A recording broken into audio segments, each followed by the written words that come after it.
Okay, everybody, we're gonna start.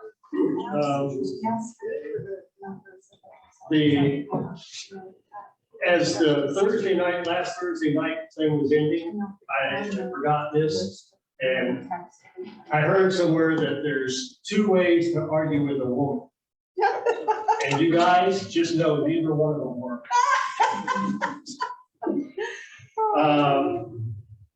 We're gonna have Ramon tell the realtor report for Midland, Odessa.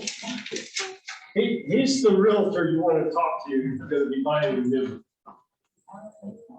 Good afternoon, everybody. I'm a local realtor here in Midland. I work for Feburary Williams, and I'll be happy to help you out with anything y'all have as far as real estate, comps, market report I do right now. And if you have any questions, just feel free to reach out.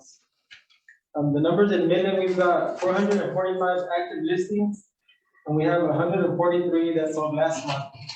So we're seeing about a 59, the average days on market, and a 96% list to sell. So we're seeing almost full ask on most of these properties. What I saw was really interesting was that we have 421 properties under contract, which if they were to go through, that would almost like one month to 2 months of inventory for next month. So just depending on how that goes, I mean, it could be a pretty drastic swing in the market. But at this moment, we've got 3.1 months of inventory, which is being more to the seller side. And the Odessa numbers, 470 active listings.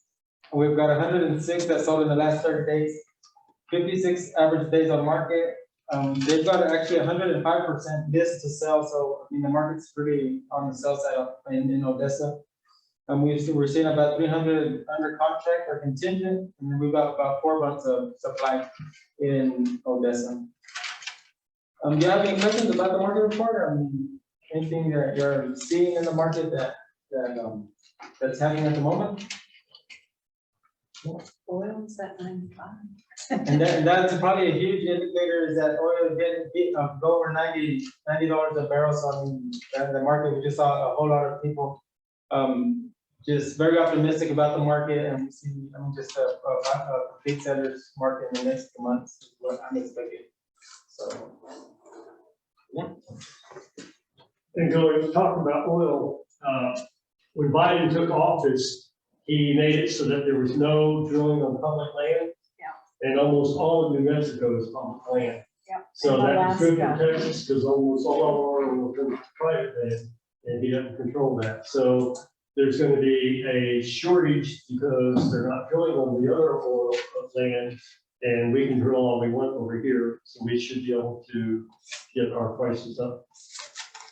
So for the foreseeable future, until Biden's out of office or a Democrat, we might still have a great future. Right. This is Cynthia Watson. She's going to stand up and talk to us about the book that she wants to have y'all know about. She wrote the book.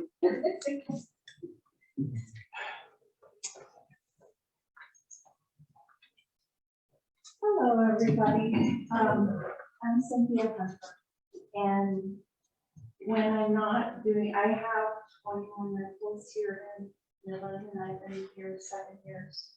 I started the vendors list that we have that pops around now, so that I'm a new electrician too, if you need one. I got a really good one. Anyway, when the day gets quiet and everything settles down out at my rental places, I write books. And one of the books, these may not be of interest to you, but I'm giving out free copies to people that you might know that would be willing to review it. One book is about acting and modeling, because that's what I did for 30 years in LA. The other book is how to publish a book. So if any of you have ever thought about making extra money doing a little 50-page training thing on how to, then ask for a copy of my book, because it'll teach you how to put it together, how to market it out into the world, and how to make a little extra money. So I'm going to start making extra money through this, they call it ClickFunnels. It's a way to market out on the internet. And the lady put out a really horrible book on how to publish. And she made 180,000 last year, so I think I can put a dent in that. My book mentor shepherded me through my first 2 books about acting, modeling, became bestsellers, and then worked at them like Double Day Book Club because I was taught by the very best guy. He had done it for 30 years. He knew everything there was to know about publishing, and he grabbed me by the hand and walked me through it.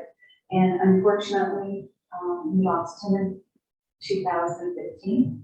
And I didn't want all of the knowledge that he had. He had no errors, no need to keep the publishing business going.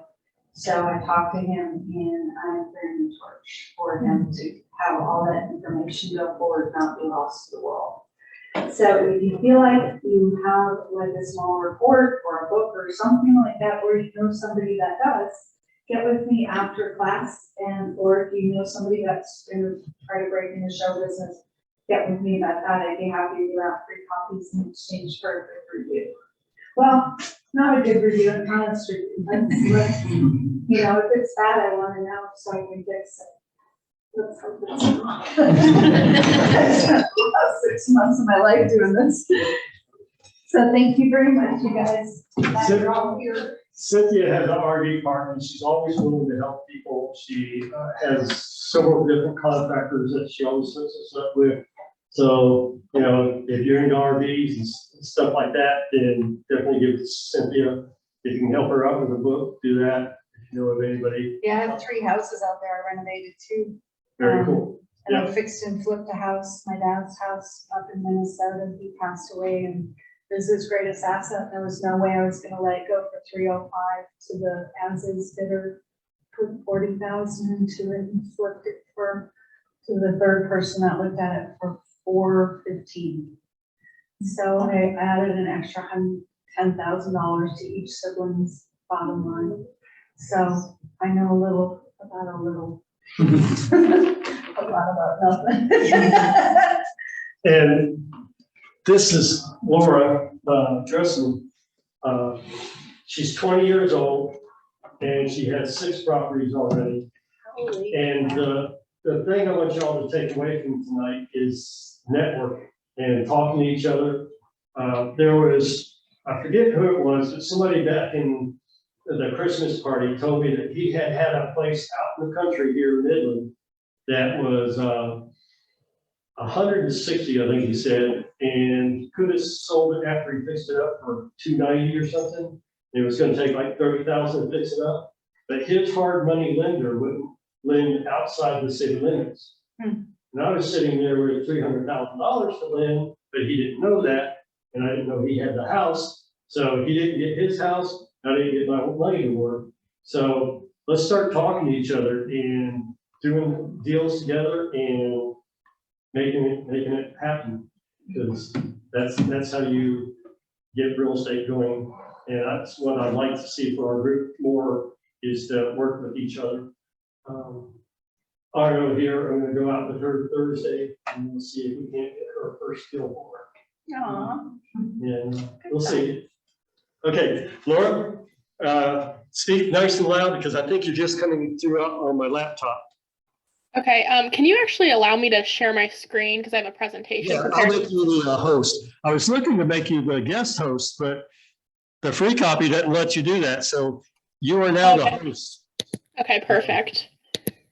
Okay. I'm gonna go ahead and share my screen.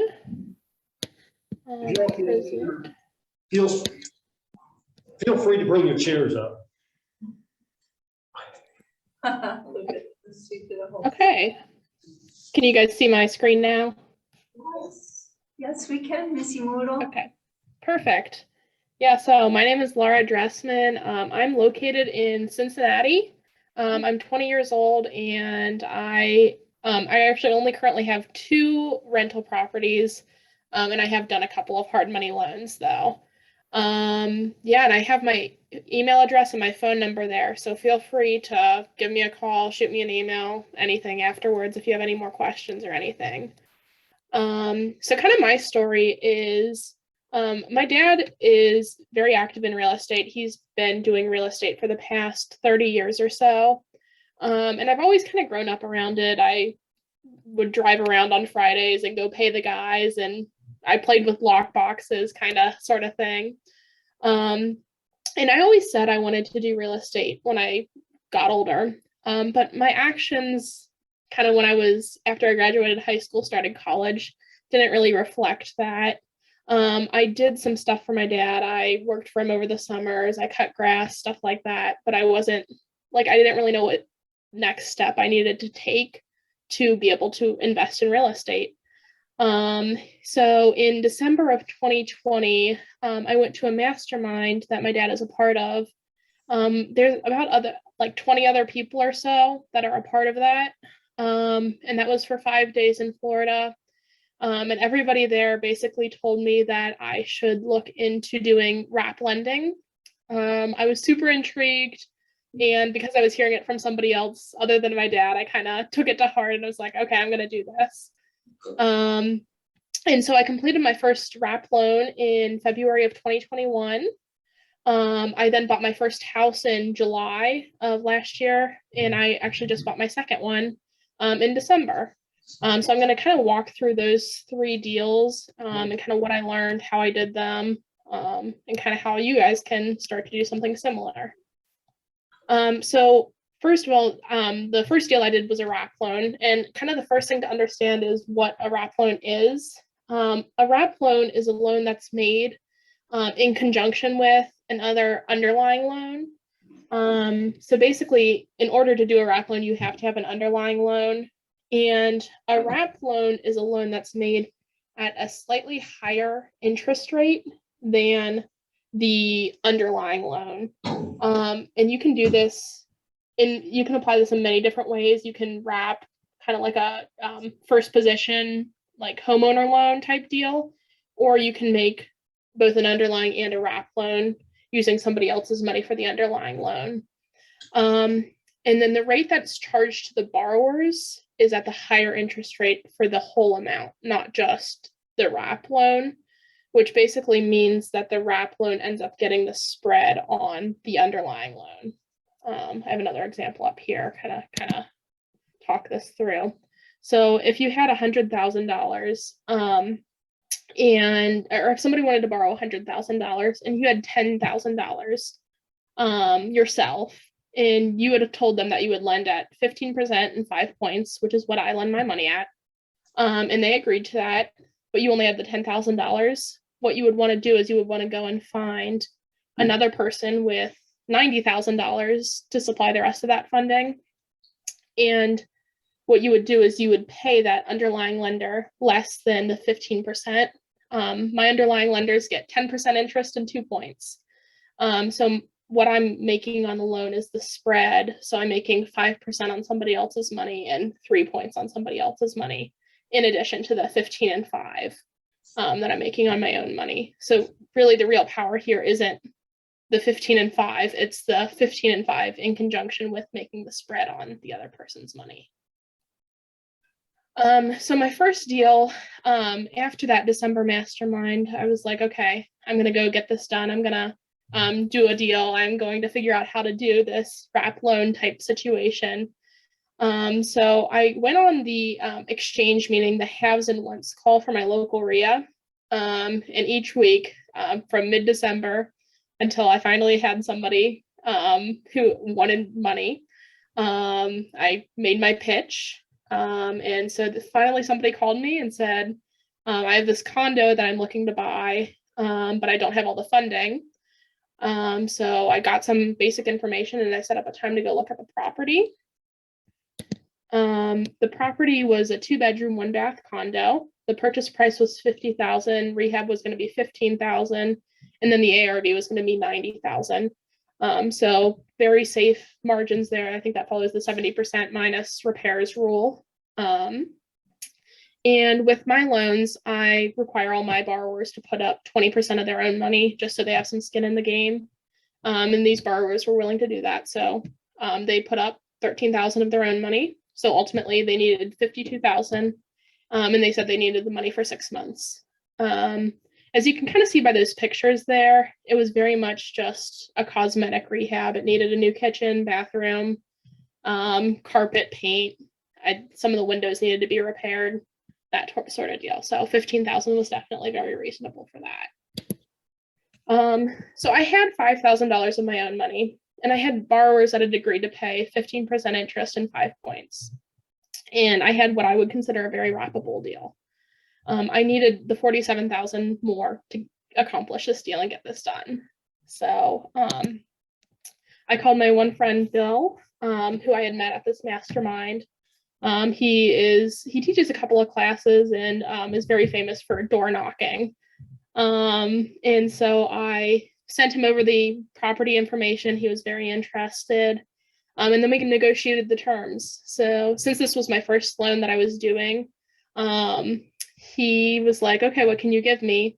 I started out by offering him 13% interest and 3 points. So kind of a lot, but he ended up saying he negotiated with me, but downwards. So we ended up at 10% and 2 points. And then he gave me a list of about 100 things to do before closing. So this was good for me to figure out what I needed to do to make sure that this loan went all the way to closing.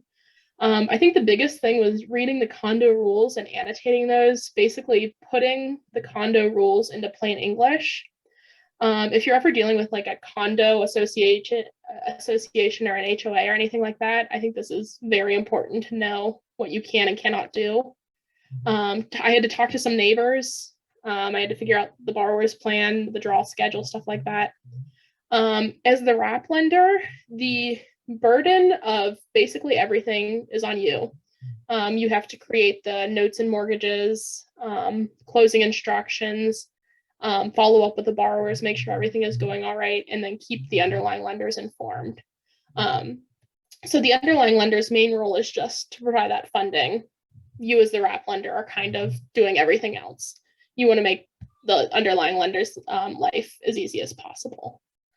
Here's some after pictures. The property actually ended up selling, or they went beyond that 6 months. It took them 8.5 months to do everything. It was their first rehab. So everything took longer and was more expensive than they thought, but they ended up selling it for $110,000. So 20,000 more than they initially thought. So they did very well on this. And then I did very well on this, and my underlying lender did very well on this property. So here's kind of like the little drawn out how the mechanics of this. Again, the main way that the wrap lending, you make a lot of money is basically on that spread. So I was making 5% on 47,000 of none of my own money, plus 15% on my 5,000.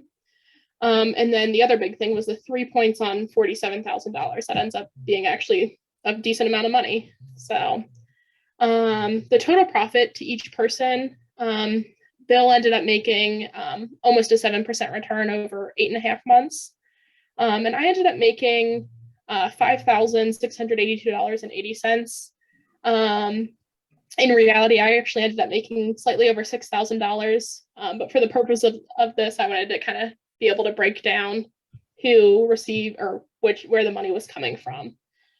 So I more than doubled my initial investment pretty painlessly. The main thing was just trying to keep up with the borrowers and making sure that they were keeping me informed so I could keep my underlying lender informed.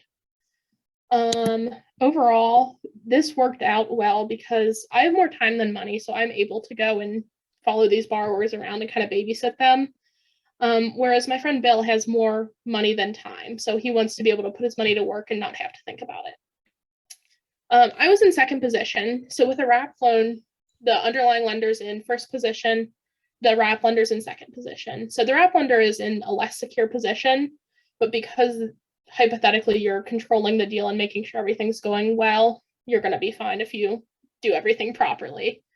I dealt with everything with the loan, so everything from generating the initial notes and mortgages to dealing with the payoff when that time came around, and then distributing the money each month. And then my friend Bill received mailbox money or Zap money since we just would ACH the money into his account. So overall, this worked because I had networked with Bill. Leading up to this, I had a couple of phone calls with him to try and keep him updated on what I was doing and just kind of building that relationship. So moving on to my next deal, this was in mid-July. I bought my first rental property. This was seller financed and network based. This one I kind of consider cheating because this came from a friend of my dad's who he's known for 30 years. He met him when he first started out in real estate. He had finished rehabbing this house. He's 82 years old. And he wanted a easy sale, and he had just sold 3 properties on market, and he had to deal with paying closing costs. And it ended up being like $30,000, and he was not happy with that. So this property was a fully rehabbed property in a nice rental area, probably a B neighborhood. And it was honestly super easy. We met with him at the beginning of July. He wanted $145,000, initially said he would finance it at 6% with 10% down. The house was nice, but on market, it would probably sell for about $135,000. We ended up agreeing on $135,000 with $10,000 down, 4% interest only for the first 5 years, with a clause that I cannot prepay anything during those 5 years, so I can't pay the loan off, I can't pay extra, anything like that. And then after 5 years, that turns into an amortizing loan with a balloon 7 years after that, so in year 12. So numbers wise, the financed amount was $125,000 at 4%. I can't pay that off at all during the loan, so I can only make that interest only payment. So my current payment is $416.67 per month. I currently receive $995 per month. And then in 2026, my payment will increase to $596.77. And it's currently on a 2-year lease. The market has done such that the current market rent's actually closer to $1,200 after only about 6 months. So when that lease expires, we will bump it up to whatever market is at that point. So this works out well because the seller is 82. He doesn't want to deal with the hassle of an on-market sale. He got the market price with the convenience of an off-market sale. We looked at it beginning of July. I was out of town for 2 weeks. We closed end of July. And we just closed in my dad's office. We had a notary there present, super easy, probably the easiest closing ever. He knows that he'll get a constant payment without dealing with tenants and toilets. And I get cash flow. I get close to $200 a month. And it's a super simple rental. Tenants pay online. They've only had, I think, 2 maintenance issues. And then the monthly payment to the seller is set up automatically to go out via ACH. So it's very easy. Kind of a side note, I actually just talked to the seller today. I have been working on sending out letters to the eviction list to landlords who have filed evictions recently. And his name popped up as one of those people. So I wanted to see if he wanted to sell me that property. Unfortunately, he has a lease option on it with another investor. But yeah, it was just, I think one of the main things with just real estate in general is just staying in contact with people and building friendships. And I think, as Pete Fortunato says, building allies with everybody. Because the more allies you have, the better off you're going to be and be able to help each other out and everything. So my next property was the one that I bought in December. And this was creatively financed, and this was also network based. So I saw this house pop up as I was scrolling through my Facebook feed. I'm part of all of the real estate groups in Cincinnati. And a wholesaler had posted this on there. And I had recognized the address, and I had cut grass at a house down the street on the same street for my dad who owns that house. And I recognized that the rent for that house was pretty high for Cincinnati. And so I decided I wanted to actually check this out. And we ended up buying it. And the way I financed this was with somebody I had met at a conference last year, and I had seen her throughout the year and just kept in touch with her. So we'll get into the details, but it's located near University of Cincinnati. It makes a great student rental. At the time of purchase, or at the time on the auditor site, it was a 4-bedroom, 2-bath, but we're actually converting it to a 6-bed, 2.5-bath. So it'll work better as a college rental. That bathroom in the top left corner is gone, and that's becoming a bedroom. That was a very janky bathroom, as you can kind of see. It's 2,300 square feet, a pretty big house, and it needs about 50,000 in work. We ended up buying it for 110,000, with the ARV being about 230,000.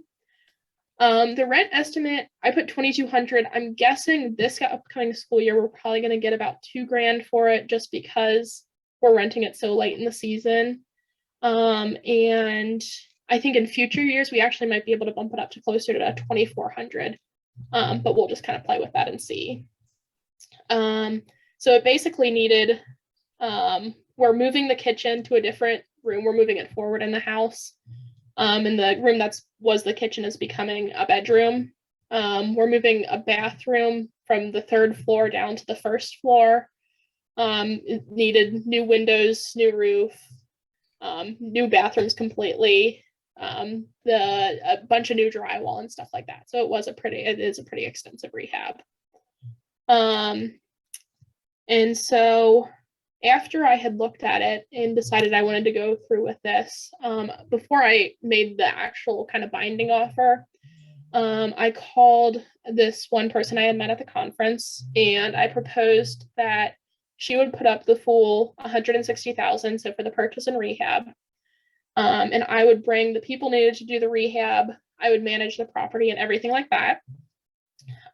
Once we started getting income in, she would receive a 6% preferred return on her money, so $800 a month. And that would be retroactive to when we bought the property, but that money isn't due until there's actually kind of money in the pot to be able to pay it out. And then anything above the 6% preferred return, we would split 50-50. After the rehab was complete, I'll work to get it refinanced. And then after the refinance is complete, her 6% preferred return would go away. And then kind of another weird thing about this too is, since I'm in college, I don't have any earned income right now. So I was willing to give away the tax benefits right now, but I wanted to reserve tax benefits in the future for when I actually do need them. So basically I'm willing to give her the tax benefits when I don't need them. And then once I do need them, we'll switch it around so that way I receive half the tax benefits. And so the structure was very complicated with this one. We structured it with a total of 4 LLCs, a master lease, and an option. So the property is currently owned by my partner's LLC. She's the only one on title. But then there's a master lease that's held by this second LLC, which is owned by half by my LLC and half by my partner's second LLC. So the master lease basically describes the roles and responsibilities of who pays what and how LLC number 2 has to pay LLC number 1 the preferred return. And the option basically gives us the opportunity to move the first LLC out of title, either once that refinance happens, or I'm able to pay my partner basically half of what she's owed. And that's that way because right now with her LLC owning all of that, she's able to get all of the tax benefits. But as soon as we kick that second LLC up into title, I'll be able to receive half of the tax benefits. So yeah, this works out well because my partner's getting a good return on her money. She receives all the tax benefits now, half in the future. This works well for me because I have $0 in this deal. I do get to deal with the joy of rehabbing and dealing with tenants. But it's all good. That's what I'm contributing. And then after it's rented and before the refinance, my partner will receive probably close to $1,000 a month, which would include 800 of her preferred return plus 200 as the excess, the 50% split. And I should receive about 200 per month, assuming 40% of the rent will go to expenses. And that's assuming a rental rate of about $2,000. So kind of some advice for people starting out. I think the most important thing is to go out and take action. Some people will just sit in the classroom and try and learn as much as possible, but never actually take action. Taking action is I think it's the most important thing. It doesn't matter what your style is. Just go out and do something. On my part right now, what I've been working on is I'm working on sending out 25 letters a week to landlords who have recently filed evictions. So that's my way of trying to connect with potential sellers and getting another house, hopefully. I think the other main thing is you have to be willing to give up part of your deal to bring somebody else in. And this is important for when you're starting out. I did not know what I was doing with the first trap loan that I did, but I brought my friend Bill in because he had done this before, and he's willing to help me out through that. And then with this, the second house that I bought with the partner, she's been able to kind of give me advice and say, are you sure about those types of things? So even if you do have all the money to be able to complete a deal, it can sometimes be good to give up part of the deal to bring somebody else in.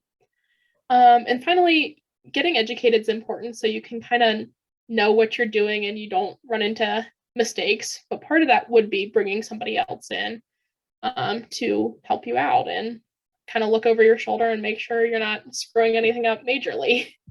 So yeah, I'm willing to take any questions now, or if you have any questions afterwards, you can send me an email, give me a call, anything like that. Do any of you have questions? How many people knew what you was talking about? Okay. No questions? Well, thank you, Laura. Yeah, you're welcome. Appreciate you taking the time out to tell us your story and show how you put that together. Yeah, of course. Did she learn all about the structuring of deals in her classes from her RIA group? Did you hear the question? Yeah, I did. So most of that deal structuring stuff came from two main classes. The first one was the Ultimate Creative Deal Structuring Workshop. It actually just happened back in February or beginning of this month. And that's taught by Bill and Vina. Vina is, she's located in Cincinnati and runs Cincinnati RIA.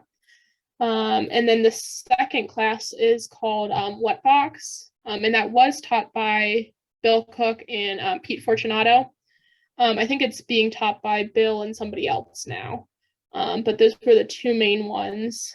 And we initially, when we were structuring that house, we were thinking of doing it a different way. But when we were running it past an attorney to try and get the documents drawn up, he suggested a different way. So that was not organically thought of by us. We were going to do it slightly more complicated than that, but that kind of simplified things.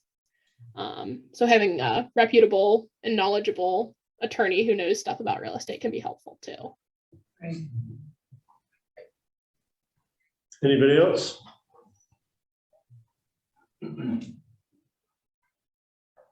Okay, we'll let you go then. Appreciate you clocking in and doing this for us. Yeah, of course. I'll talk to you later. All right, bye-bye. Bye.